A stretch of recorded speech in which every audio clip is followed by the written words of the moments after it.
21세기 기독교의 최대 과제 중 하나는 평신도를 깨우는 것이라고 생각합니다. 한국교회에서는 옥하는 목사님께서 평신도를 깨운다라는 책을 써서 이 부분에서 상당히 많은 역할을 감당했습니다. 하지만 제가 보기에 옥하는 목사님의 평신도를 깨우는 운동에는 한계가 있는 운동이었다고 생각합니다. 어떤 한계가 있었을까요? 평신도라고 하는 말은 성경에는 없는 말입니다. 나중에 교회가 만든 말입니다.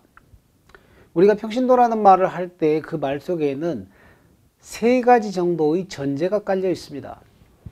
첫 번째, 성직자가 성직 종사자라면 평신도는 세속적 직업 종사자라는 전제가 깔려 있습니다.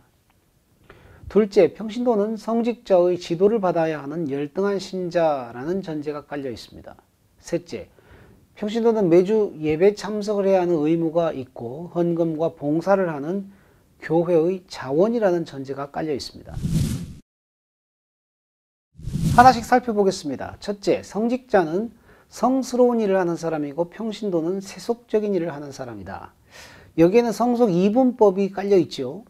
성속 이분법이란 인간의 삶의 영역을 거룩한 영역과 세속적 영역 둘로 구분할 수 있다는 가정을 말합니다.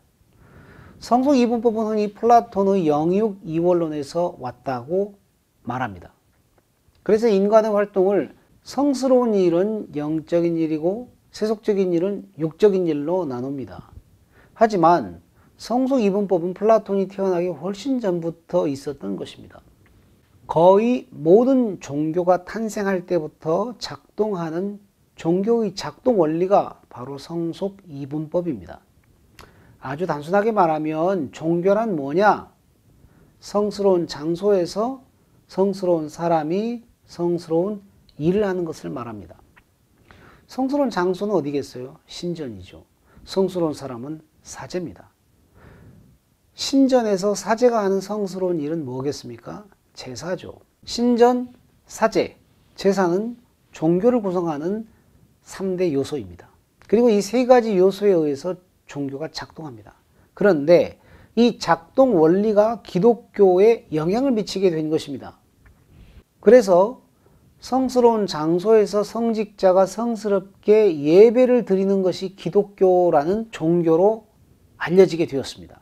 이러한 생각이 점차 확대되어서 예배, 말씀, 기도, 묵상, 찬양 이런 활동은 거룩한 활동이고 밥 먹고 차 마시고 일하고 잠자는 일상 다반사는 세속적 활동이라고 하는 이분법이 자리하게 된 것이죠. 따라서 예배, 말씀, 기도 등 거룩한 활동을 인도하는 사람은 성직자고 밥 먹고 차 마시고 일하고 잠자는 세속적 활동에 참여하는 사람은 속직자다 이렇게 생각을 하게 되는 것입니다. 하지만 성경은 이러한 종교의 작동 원리, 즉 성속 이분법을 반대합니다. 신약 성경은 예수 그리스도의 십자가로 성전, 사제, 제사가 모두 폐기되었다고 말합니다. 그래서 1세기 초대교회는 성전, 사제, 제사가 없는 종교였습니다. 성과 속의 구분은 사라졌습니다. 이제 인간의 모든 활동은 다 거룩할 수 있습니다. 사도 바울은 먹든지 마시든지 무엇을 하든지 다 하나님의 영광을 위해서 하라고 했습니다. 예배, 말씀, 기도 활동도 하나님의 영광을 위해서 하지 않으면 세속적 일이 되는 겁니다. 반대로 밥 먹고 차 마시고 일하는 것도 하나님의 영광을 위해서 하면 거룩할 수 있습니다. 루터는 말합니다. 교회뿐 아니라 집, 부엌, 광, 작업장, 논밭까지도 하나님을 섬기는 장소가 될 수 있다. 따라서 목회사역을 하는 사람만 성직자가 아니고요. 평신도도 성직자입니다. 둘째, 평신도는 성직자의 지도를 받아야 하는 열등한 신자다. 신약 성경에는 우등한 신자와 열등한 신자라고 하는 구분이 없습니다. 평신도, 라이코스라고 하는 말은 아마도 하나님의 백성 라오스에서 온 것 같습니다. 하나님의 백성에는 목회자나 일반 성도가 다 포함됩니다. 넓은 의미의 교회를 구성하는 모든 사람들이 다 하나님의 백성이니까요.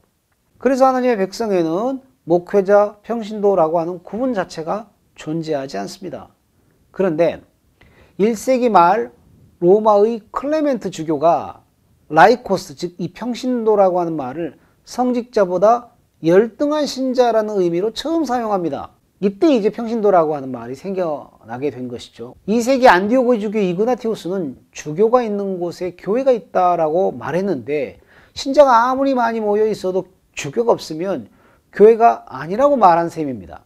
주교가 교회고 평신도는 교회가 아니게 된 것이죠.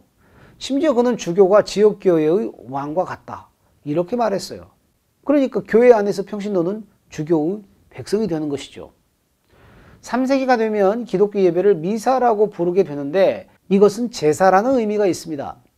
예배가 그리스도의 성체를, 그러니까 몸과 피죠, 이 성체를 하나님께 봉헌에 올리는 희생 제사가 된 것입니다.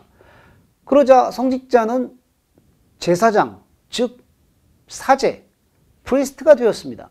지금도 가톨릭 교회에서는 신부님을 사제라고 부르죠. 그러면서 구약의 성전, 구약의 사제, 구약의 제사 모델이 그대로 신약 교회에 적용되게 되었습니다.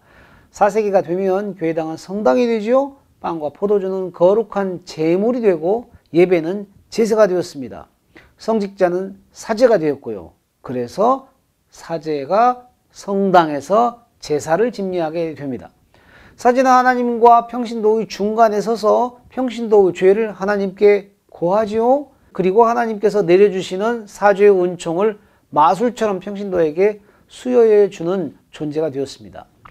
그러면서 평신도는 성직자의 지도를 받아야 한다는 관념이 더욱 강화되었습니다. 성직자는 평신도보다 더 우월한 소명을 받는다는 주장이 있었는데 나중에는 아예 성직자만 하나님께 소명을 받는다라고 주장하게 되었습니다. 중세 1000년 동안 성경은 라틴어 성경만 썼어요. 미사도 라틴어로만 진행되었어요. 그러니 평신도가 성경에 대해서 알 수가 없게 된 것이죠. 완전히 무식하게 되고 말았습니다. 심지어 평신도가 성경을 읽는 것도 교회에서 금하게 되었습니다. 그러다 보니 교회 내에서 평신도는 철저하게 수동적인 존재가 되었고 깊은 영적인 잠에 빠지고 말았습니다. 이러한 생각을 바꾼 사람이 루터였습니다. 루터는 성직자뿐만 아니라 평신도도 소명을 받는다라고 생각했습니다. 그러니까 성직자는 교회 사역으로서의 부름, 소명을 받고 평신도는 농사일이나 목장일, 부엌일로 부름, 소명을 받는다라고 주장한 것입니다. 나아가 성직자만 사제가 아니라 모든 성도가 다 사제라고 주장했습니다. 이것이 만인제사장설이죠. 이런 점에서 종교개혁은 교회 내에서 평신도를 재발견한 중요한 계기가 되었습니다. 하지만 불행히도 종교개혁 역시 평신도를 완전히 깨우지는 못했습니다. 왜냐?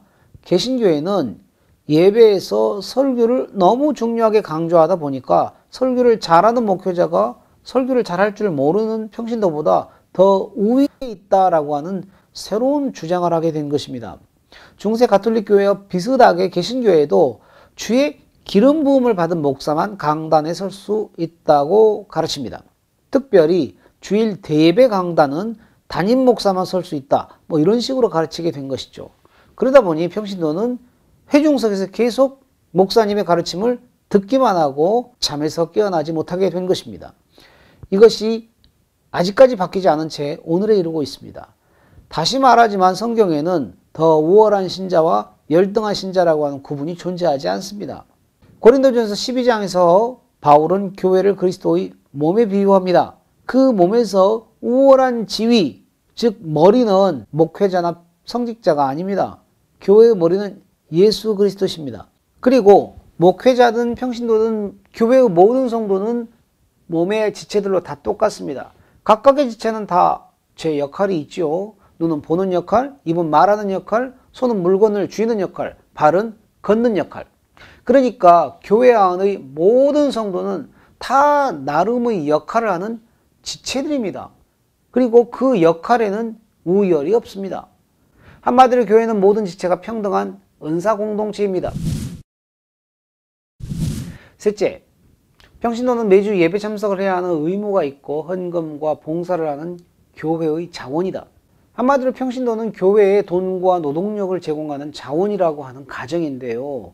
평신도가 평일에 세속적인 일을 하는 것으로는 가치를 인정받지 못하지만 매주 주일 성수를 하는 것은 영적으로 큰 의미와 가치가 있다. 이런 얘기인 것이죠.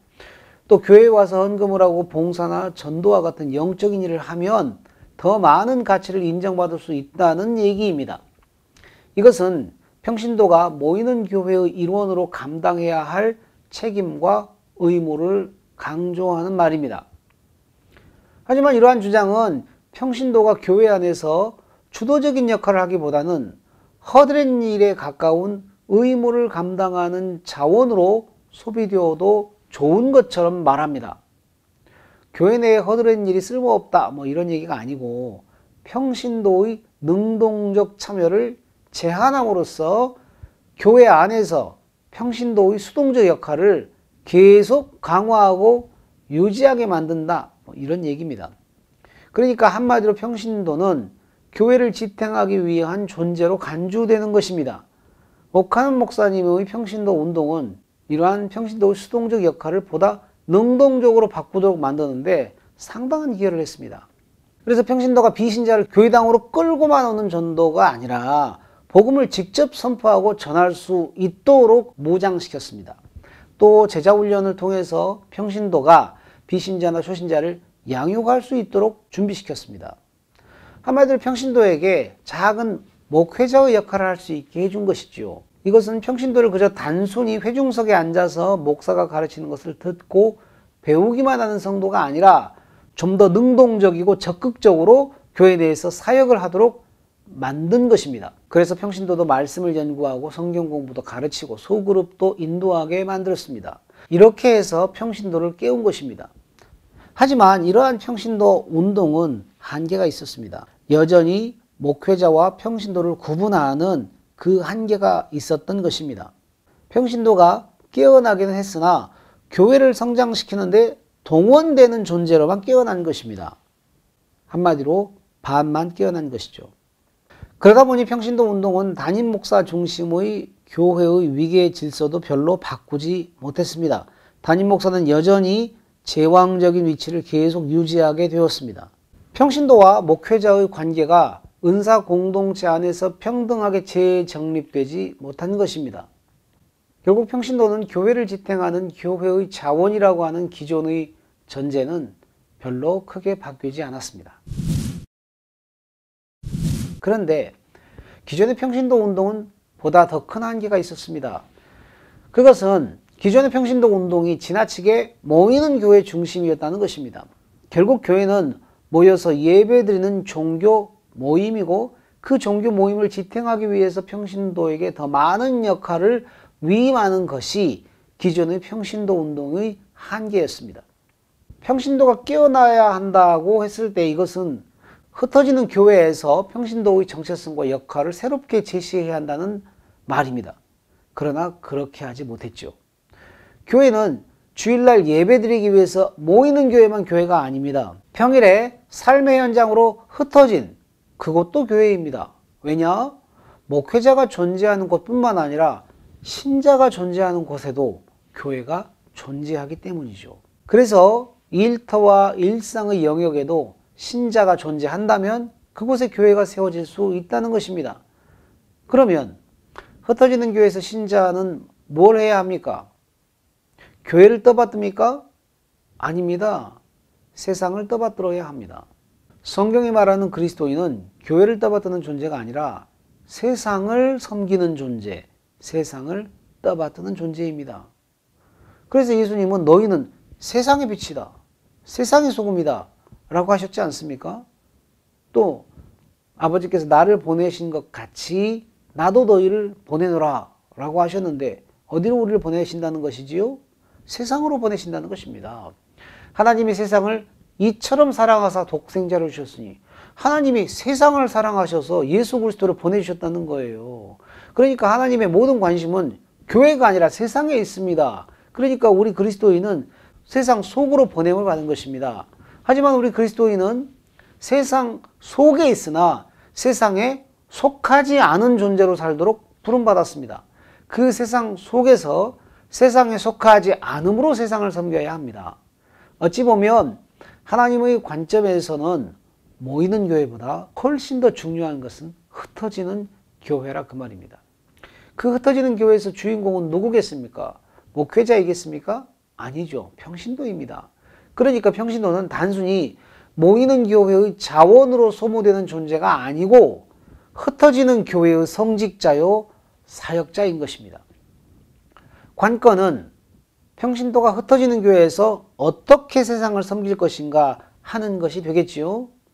혹자는 직장에서 큐티하고 신우에 예배 드리고 전도하고 양육하는 것이 평신도가 흩어지는 교회에서 할 일이라고 생각하는데요. 이것은 모이는 교회에서 할 일을 흩어지는 교회로 끌고 와서 하는 것입니다. 그리고 이것은 세상을 섬기는 것이 아니라 세상을 스트레스 받게 하는 일입니다.